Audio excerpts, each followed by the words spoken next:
you? How stupid are you? Seriously. It's big, it's yellow. How stupid are you to hit one? It's big and yellow. It says school on it. How stupid do you have to be to hit a school bus? Huh? It's big and it's yellow. Okay? How stupid do you have to be to hit a school bus? It's your fault for not looking. It's big and yellow.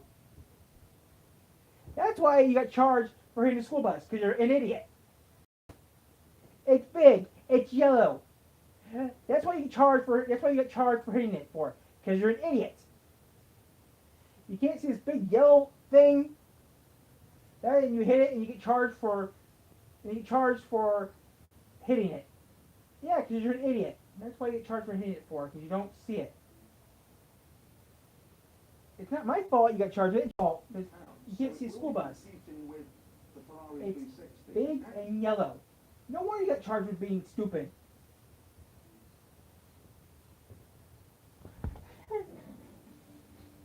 Yeah, it's also his fault. Yeah, it's another reason why he did that, because he was an idiot. That's another reason why he's gone. Did that too, because he's an idiot. Whoever does that is stupid. It's their fault for being stupid and dumb. Well, it's their fault. They should have known better. They should know better not to drive one of those damn things.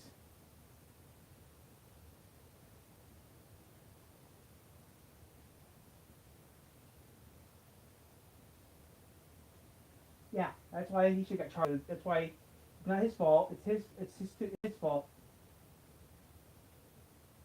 It's not the bus driver's fault. It's his fault. That's why it happened. It's his fault. If he didn't hit the damn thing, he'd be fine. Well, it's his fault for being stupid. But yeah, that's his fault.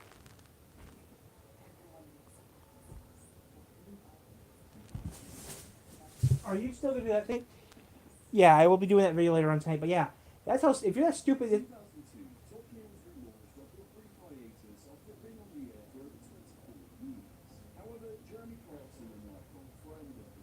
So that's why he got charged with it. Because he's an idiot. Throughout the history of Top Gear, almost every country and stereotype was subject to banter, which resulted in frequent controversies. However, no incident in the show's history was as politically and culturally charged as the Patagonia special in 2014. What began as a Okay, I'm here, guys. Hi, guys. I'm here. I just had to get. violent protests, emergency evacuations, and heated debate. At the heart of this firestorm was a seemingly innocuous number plate, H982FKL. For many Argentinians, this wasn't just a random set of characters, but a deeply offensive reference to the Falklands War of 1982, a conflict which remains an open wound in the country's history. But given the show's own history and track record for what some consider offensive jokes and skits, was it an unfortunate coincidence or a deliberate poke at a country's history? To understand the intensity of the backlash, it's crucial to understand Argentina's historical and emotional ties to the Falklands Islands, or Islas Malvinas as they're called in Spanish. The islands are located in the South Atlantic and have been a source of dispute between the UK and Argentina for nearly 2 centuries. In 1982, Argentina's then military dictatorship launched an invasion on the Falklands, seeking to reclaim the territory from British control. This led to a 10-week conflict in which British forces successfully repelled Argentine military, reclaiming the islands at the cost of hundreds of lives. 255 British and 649 Argentine to be exact. For Argentina, the loss of the Gulf War was a national tragedy, compounded by the fact that many of the fallen were young conscripts. To this day, the sovereignty of the Falklands remains a highly sensitive and political charged issue in Argentina. Given this context, anything that appears to reference the war, especially in a manner that is perceived as mocking or celebratory, is always going to be a bad idea. In 2014, Top Gear planned to film the Christmas special featuring a road trip through Argentina and Chile, more specifically Patagonia, which is basically the tail end of the countries. As usual, the trio chose a car within the requirements of having a V8 engine to celebrate the 60th anniversary of the small block V8. Hammond chose a Ford Mustang Mark I, and they opted for a Lotus Esprit. Meanwhile, Jeremy opted for a Porsche 928 GT, a car that is incredibly meaningful to him. This is mainly because when he first tested the car back in 1994, it transported him to see his father in hospital. See, back in 1994, I was living in London. I got a call one evening from my mum to say that my dad was desperately ill in a hospital in Sheffield and I needed to get there as quickly as possible. I'd just taken the chicken out of the oven and I thought, well, I'll take that from my mum because she wouldn't have eaten, ran outside, and I had a 9-to-8 on test that week. And when I arrived in Sheffield, the chicken was still warm and my dad was still alive. In fact, he died half an hour later.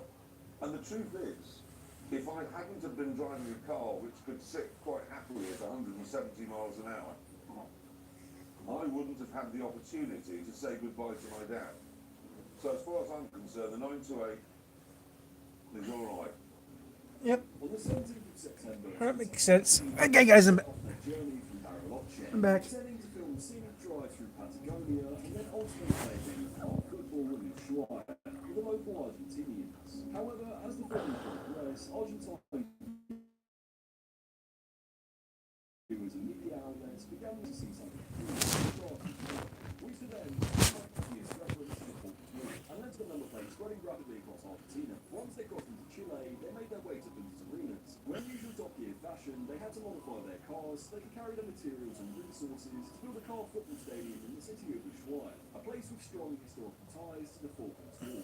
On the 28th of September, they set off to Ushuaia. However, during this time, the backlash of the number plate was intensified, as the Argentine media picked up on the story, accusing the BBC and Top Gear of deliberately provoking the country. This story, of course, then went viral across the internet, causing protests to form in cities that Top Gear planned to drive through its route. Once actually in Ushuaia, the situation became critical when veterans and locals officials confronted the team, demanding an explanation and apology. The production crew then tried to defuse the situation, insisting that the number plate was purely coincidental and had not been chosen with any political intent. What was meant to be a symbolic handshake of peace through car football quickly became a DEFCON 1 scenario. This led to the number plate on the Porsche being replaced, and the trio being forbidden to be seen, hiding out in their hotel room in Ushuaia, while the production team assessed their next move. Citgo's reformulated top-tier tri-fuel gas means enhanced They're still around. for your next quick getaway.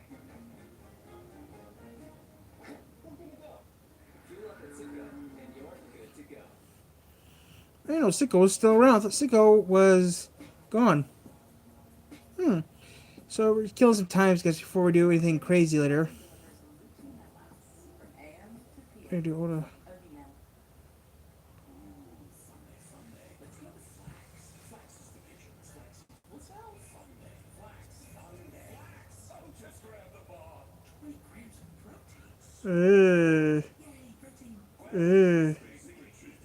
That's gross.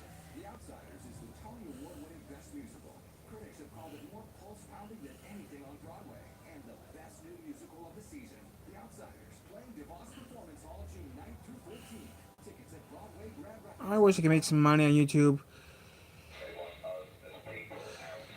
We haven't had any animosity whatsoever in the whole trip. Everybody's been perfectly decent, very charming. All we wanted to do was come here and play football. And what's happened is, the producers said it would take 24 hours to organise the departure of such a large crew. But even though the police were present, the veterans said a mob was on its way. Given an ultimatum by the locals to leave or be skewered, Jeremy, James and Richard, along with a few younger female crew members, got a flight to Buenos Aires, where they would then catch a flight back to the UK.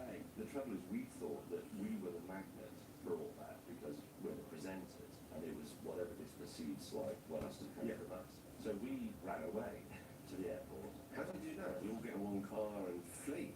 Yeah, to be honest. Obviously, the crew have a huge amount of kit. A lot of it is mounted in the filming cars, the Land Rovers. We hire those regularly, but it's a day's work.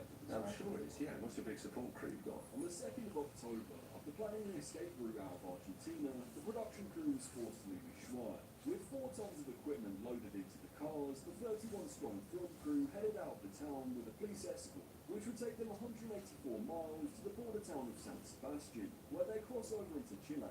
Along this trek, the Top Gear convoy would then be followed by protesters and then attacked by angry mobs with rocks as they made their way through towns.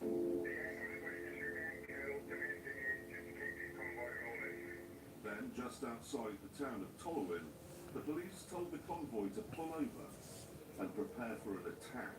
With the cars and crews taking damage, they abandoned the Porsche, Ford and Lotus, along with another alleged spare number plate inside, which read BE11EMB. With no phone signal and the crew fearing for their lives, they ditched the main road and went towards the river border they used earlier in the special, eventually crossing back into Chile. On the 4th of October 2014, Jeremy Clarkson tweeted a series of tweets. All TG crew now safely out of Argentina. I just got back to UK, horrified to see so many newspapers have the story completely wrong. The number plate was a coincidence. When it was pointed out to us, we changed it, as in pics this morning's Mail show.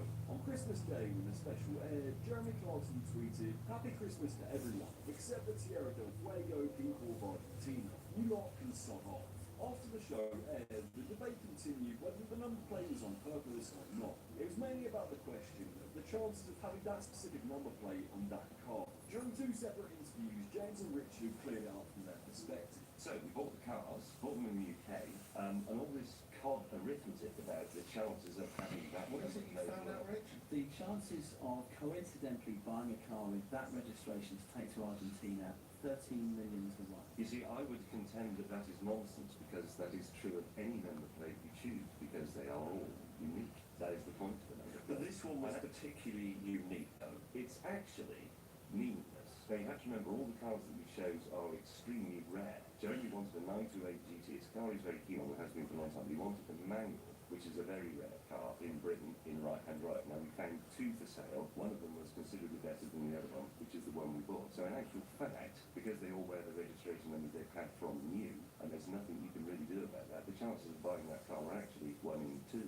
But surely, because of the meticulous planning that goes into it, someone would have gone, "Oh, crikey, this is a bit odd. That says that, and we're going to be driving through. I know you're going to have to Patagonia, but..." I mean, we weren't making a program about Argentina specifically. We were making a program about Patagonia, which is Argentina and Chile. We were definitely not going to talk about the Falklands War. The only thing we did acknowledge that we would end up in Ushuaia, where there is a certain amount of resentment towards the British, because that's where the Belgrano sell from. So, but we weren't going to mention that. I mean, we do nothing about it. We're not going there to mock people about their war casualties or anything like that. Now, the issue with the number plate, we didn't spot. I didn't spot it, and I do crossword, word games, number games. Because as men, you often look at number plates and you try and make letters from them, don't you? And surely someone on that road must have gone, "Oh, crikey, we've got to be really careful to get rid of this number plate." It says, But it doesn't say anything.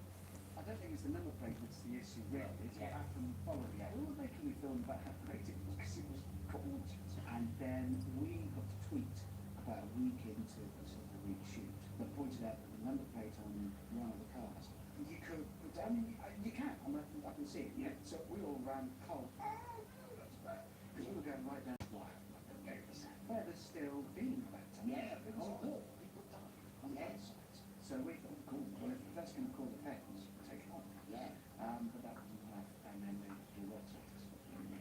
On the way, the producer of Top Gear on the Grand Tour, Andy Willman, recently spoke on former skiers, James Collins' podcast, where he clarifies that he can do it. Okay, I'm not getting nothing, guys. I don't see enough in the chat. I found the chat's jammed, so I'm gonna get off and come back on later on.